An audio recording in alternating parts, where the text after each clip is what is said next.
Let's talk about grade equivalents. Some deposits happen to be polymetallic. They have multiple elements of or metals of economic interest.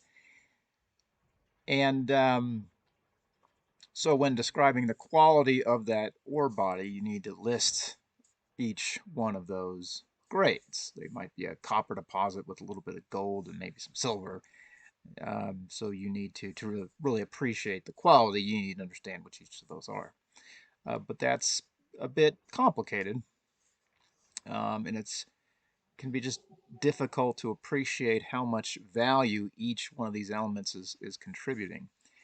And and on top of that, I mean, the grades are oftentimes in different units, and then the metal prices for those different elements are going to be different, of course, and even the metal prices can be in different units. So metal equivalent, a grade equivalent, is really a way to simplify that complexity by reducing all of this economic benefit being contributed by different elements into a single imaginary grade. Um, so let's do an example. Let's say I've got a copper, uh, the deposit that's primarily copper, and I know the metal price is, let's say it's $8,200 per metric ton, and let's just pretend the deposit grade is about 0.5%. And I'm going to leave recovery alone for a second. And then let's imagine that it's got two secondary elements to it. And those are going to be gold. And let's say the gold grade is, um, let's just say it's kind of low grade at 0.2 grams per ton. Let's use a metal price of 1,800 bucks per troy ounce.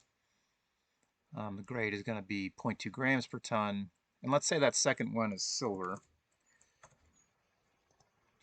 And I don't know, what is it, 20 bucks. Um, really don't know what the metal price is for silver, but let's just say 20 bucks an ounce. And let's say there's 100 grams per ton on average in the deposit. And so really what I want to do is calculate this equivalent grade in terms of copper equivalent. So we're saying that, yeah, okay, it's 0.5% copper, but um, there's going to be this contribution made by gold and this contribution made by silver. And the equation ends up being, it's kind of taking you back to your science classes where you had to do all these unit conversions. But in the end, the um, the the copper equivalent value is going to be calculated by taking the copper grade, adding it to gold multiplied by some coefficient, and then take that silver grade and multiply it by a unique conversion, and all together ending up with this copper equivalent value. Well, one thing I skipped over was, yeah, okay, we respect the idea that we have different metals. They each have a different average grade throughout the deposit, and they have different um, units of measure for both the grade and the metal price. But it turns out that when it goes to recovering these metals from an ore body, you're not going to be as efficient. No matter what process you come up with, chances are you're going to be less efficient extracting some elements versus others.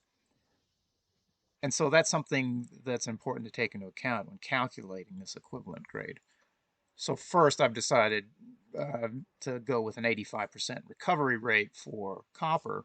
But what if gold were really the processing, the processing plant was only going to be able to pull out 50% um, gold, and then let's see, maybe it does a little better with silver. Let's call it 60%.